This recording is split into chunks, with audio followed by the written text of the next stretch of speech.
We have to make one thing clear. The Republican senators crying crocodile tears right now cannot be given a free pass. What I mean is, we all saw the footage from the impeachment trial today about how if not for people like Eugene Goodman and some other heroes and a lot of luck, some senators and maybe Vice President Mike Pence may have lost their life on that day. And that's not to say anything about the House. But a lot of Republicans are trying to basically say now, oh, the footage was so emotional. It shook me. It rattled me. I just can't believe that happened to our republic. And it's an effort by some in the media and by the Republicans themselves to humanize themselves, to give themselves sympathy, to give themselves relatability in this struggle, even as we all know the vast majority of them will do nothing. They will do nothing to use the power they have to hold Donald Trump to account, which is to convict him. So this isn't about their sadness, at least for the vast majority of them. Don't believe it. Don't believe the crocodile tears from these Republicans that have never, ever stood up to Trump, that tried to say this whole trial was unconstitutional, that tried to defend Trump the first time he got impeached and still stood by him loyally after he was impeached that first time. I want to play you a clip from CNN here, which really goes to show that the Republicans are shaken above all, not because the footage was disturbing, but because they know the American people will find the footage disturbing, and that's going to hurt them in 2022 and in 2024. Sitting in the chamber, Republicans and Democrats alike, but it's also more than that. It's a presentation for history, for the ages, to chronicle this era of time, the Trump era, and that insurrection in greater detail than we have ever seen before. So the Majority Leader, Chuck Schumer's over at the microphone. I want to hear what he's saying. As for me and my situation, I just want to give tremendous credit to the Capitol Police officers who were in my detail. Like the rest of the Capitol Police officers, they are utterly amazing and great, and we love them.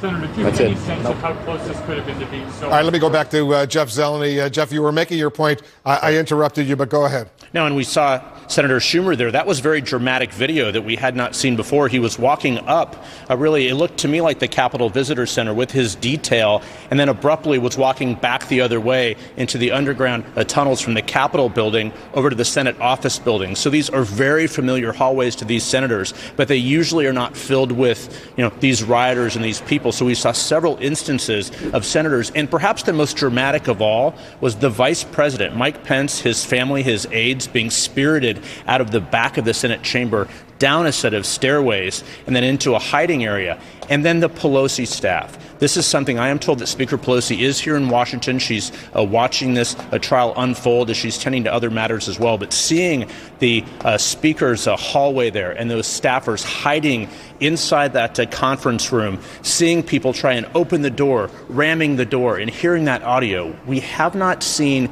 this from this perspective. So again, we do not know if this will change any votes, but this was the most emotional part of the trial. And unlike a criminal trial, again, this is a public trial as well. This is something, as John was saying before, that the Republican Party is on trial. It absolutely is. That's why so many Republicans here are bothered by this. But this, of course, will set the president's legacy going forward. Yeah, we just showed that. And so, that's as simple as I can put it.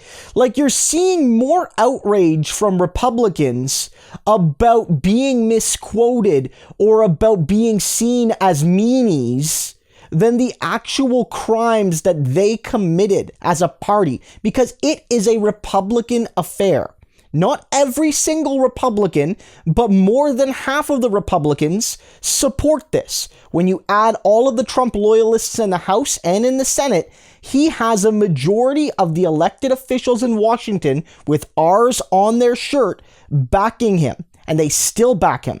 And it doesn't matter how evil he is.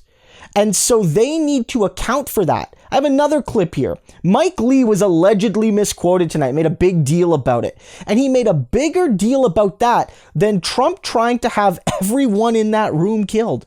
That's what he did. I want to play this for you. Of the Senate during this impeachment trial. Mike Lee came to Washington, D.C., as a very conservative, constitutional Tea Party Republican to fight for the values that the Founding Fathers want. Mike Lee expressed more outrage about being misquoted, allegedly, today than I have heard him express about what happened at the Capitol on January 6th.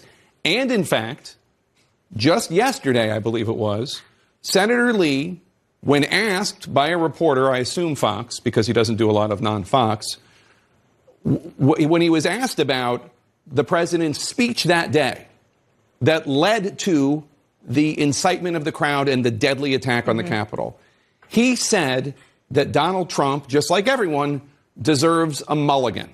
A mulligan. Like this is some golf game. Not that there are 8 people dead, 5 killed that day. A mulligan.